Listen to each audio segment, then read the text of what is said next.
नमस्ते, सदा वत्सले मातृभूमि। जय हिंद दोस्तों। दिन भर क्या रहा स्पेस डिफेंस और इंटरनेशनल गलियारे से इस वीडियो में एक एक करके जान लेते हैं। पहली अपडेट की बात करते हैं तो वो आ रही है very short range air defence system को लेकर। दरअसल दोस्तों, अडानी डिफेंस के द्वारा डेवलपमेंट कम प्रोडक्शन पार्टनर पॉलिसी के तहत विकसित की गई स्वदेशी रूप से बनी very short range air defence system को अगले 12 महीनों में इसका उत्पादन शुरू हो जाएगा और ये अपने प्रोडक्शन रेडी वर्जन के साथ आएगी।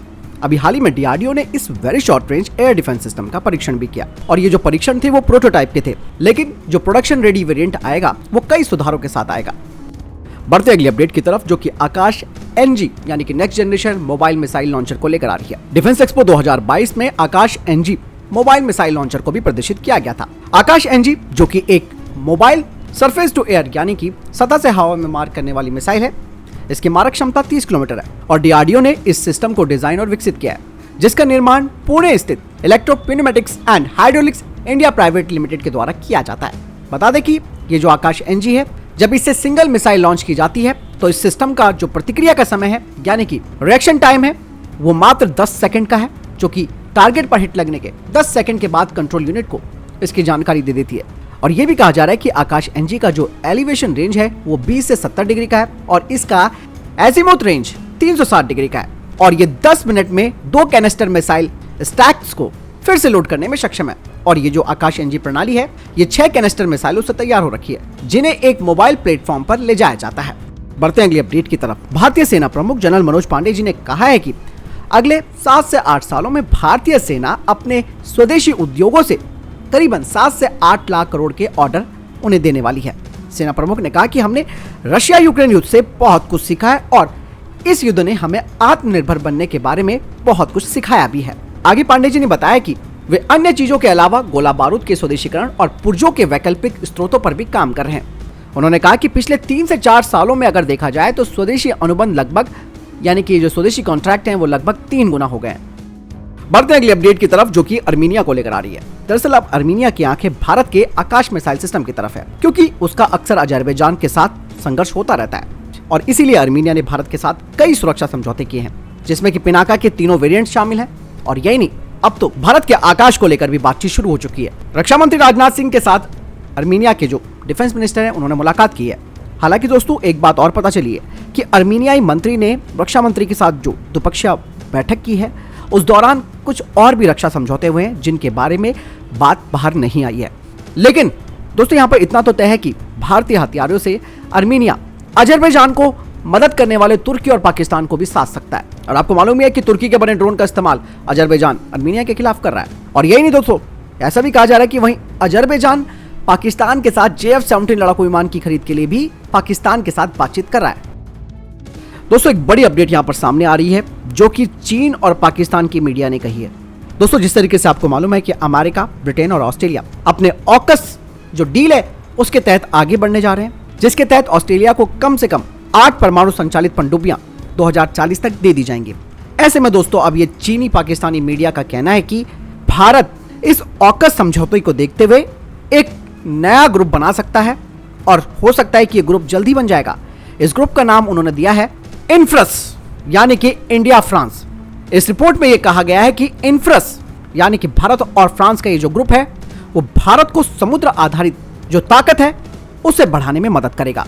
और अगर फ्रांस और भारत का ये ग्रुप इन्फ्रस एक साथ आ गया तो ये चीन का मुकाबला करने के लिए भारत को और ज्यादा मजबूत बनाएगा। दोस्तों, भारत ऑलरेडी रशिया से लीज पर पनडुब्बियां ले रहा है और ये भारत की दूसरी स्ट्राइक क्षमता बन चुका है और ऐसे में भारत पाकिस्तान से काफी आगे है। लेकिन ये जो नया समूह बनने वाला है, इस समूह के तहत कोई भी परमाणु पनडुब्बी न केवल चीन बल्कि पाकिस्तान को भी उलझा देगी। आप समझ सकते हैं कितनी टेंशन है इन लोगों को। ऐसे में दोस्तों, ये चाइना के लिए इसलिए भी एक बड़ा खतरा होने वाला है क्योंकि हिंद महासागर पर ही वो अपनी अधिकांश ऊर्जा जरूरतों के लिए निर्भर है। लेकिन ये जो इन्फ्रस अगर अस्तित्व में आ गया तो ये स्वतंत्र और खुले इंडो पैसिफिक की जो विचारधारा है उस सिद्धांतों को आगे बढ़ा देगा। कहा यह भी जा रहा है कि इन्फ्रस के पीछे का विचार यह है कि बढ़ते हुए चीन का मुकाबला करना। ऐसा तभी हो सकता है जब भारत के पास एक प्रभावी स्टेल्थ परमाणु बैलिस्टिक मिसाइल पनडुब्बियां भारत के पास आ जाती हैं। और यही नहीं, इस रिपोर्ट में कहा गया है कि भारत के पास तो 2 सक्रिय विमान वाहक पोत, एक परमाणु संचालित बैलिस्टिक मिसाइल पनडुब्बी, 14 डीजल इलेक्ट्रिक अटैक पनडुब्बियां और कई प्रकार के डिस्ट्रॉयर्स, कॉर्वेट और फ्रिगेट्स हैं। और भारत उन कुछ देशों में है जिनके पास परमाणु ऊर्जा से चलने वाली पनडुब्बी है। और यदि भारत अपनी पनडुब्बियों के लिए नौसैनिक परमाणु रिएक्टरों के लिए फ्रांस की टेक्नोलॉजी प्राप्त करने में सफल होता है तो बाकी जो उसके दुश्मन हैं वो अपने आप झुकने के लिए मजबूर हो जाएंगे और पाकिस्तान के लिए तो ये एक बहुत बड़ी टेंशन हो जाएगी। और कहा जा रहा है कि ये जो नई बाराकूडा क्लास की K-15 परमाणु रिएक्टर पनडुब्बी है, इसमें कई सुधार किए गए हैं। हो सकता है कि भारत फ्रांस के साथ बाराकूडा क्लास की पनडुब्बियों के लिए ही बात करे। बढ़ते हैं अगले अपडेट की तरफ जो कि भारतीय सेना से आ रही है। दरअसल भारतीय सेना अब 1000 सर्विलांस कॉप्टर वो भी एसेसरीज के साथ खरीदने जा रही है, जिसे कि इमरजेंसी खरीद की बाय इंडियन कैटेगरी के तहत खरीदा जाएगा और इनमें 50% यानी कि 50% स्वदेशी सामग्री होनी चाहिए और इनकी शेल्फ लाइफ 1000 लैंडिंग की होनी चाहिए। और कहा यह भी जा रहा है कि L1 लोएस्ट बिडर को ऑर्डर मिलेगा 600 यूनिटों का और L2 सेकंड लोएस्ट बिडर को मिलेगा 400 यूनिट्स का। बढ़ते हैं अगली अपडेट की तरफ जो कि ब्रह्मोस NG को लेकर आ रही है। ब्रह्मोस एरोस्पेस के CEO ने कहा कि 290 किलोमीटर रेंज वाली ब्रह्मोस NG इसकी मेटल कटिंग अक्टूबर 2023 से शुरू हो जाएगी और इसके जो डेवलपमेंटल ट्रायल्स है वो 2024 से शुरू हो सकते हैं। Air launch BrahMos NG variant को भारतीय वायुसेना के पास मौजूद सभी फाइटर से भी दागी जा सकेगी। अगली अपडेट की बात करते हैं तो वो आ रही है महेश्वर अस्त्र को लेकर। सोलर इंडस्ट्री के चेयरमैन ने कहा है कि उनकी company 2 high mobility long range precision, जिनमें पहला 130 किलोमीटर रेंज का रॉकेट होगा जो कि 250 किलोग्राम के वॉरहेड के साथ होगा, दूसरा 250 किलोमीटर रेंज का रॉकेट होगा और ये 375 किलोग्राम का मल्टीपर्पज वॉरहेड ले जाने में सक्षम होगा।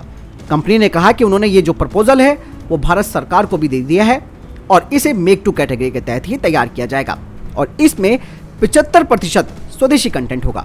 ये दोनों ही सिस्टम GPS गाइडेड होंगे जो कि सटीकता के साथ अपने टारगेट को हिट करेंगे और इनका सर्कुलर एरिया 10 मीटर से भी कम होगा।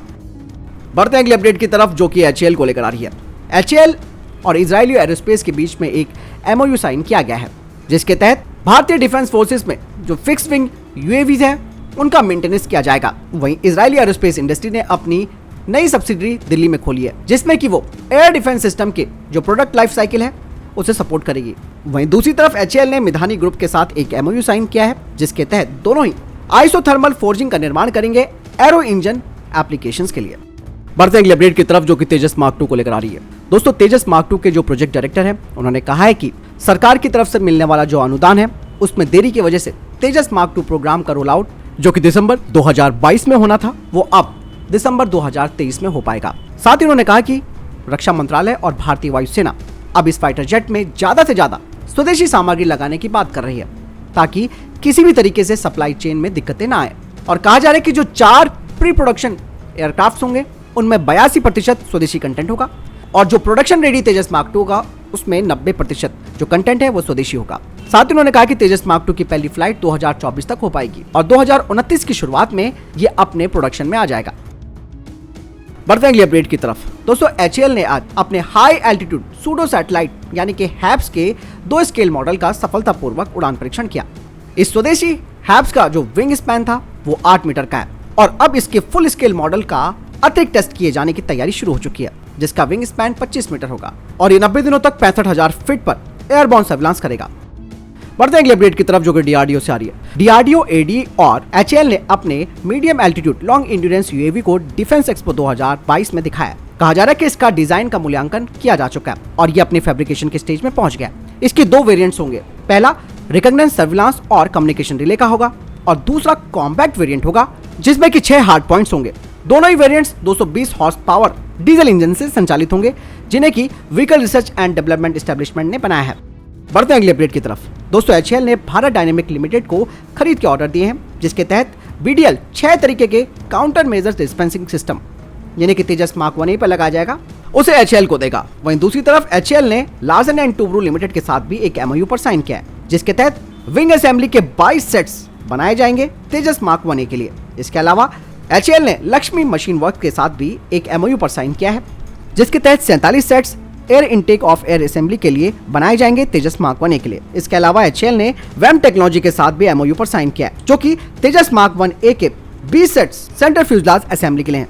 ऐसे में आप समझ सकते हैं कि तेजस मार्क 1A पर कितनी तेजी से काम हो रहा है और जो HAL चाहता है कि तेजस मार्क 1A को हर साल 18 से 20 फाइटर जेट पर ईयर के हिसाब से निकालने की बात कही गई है उसे पूरा करेगा।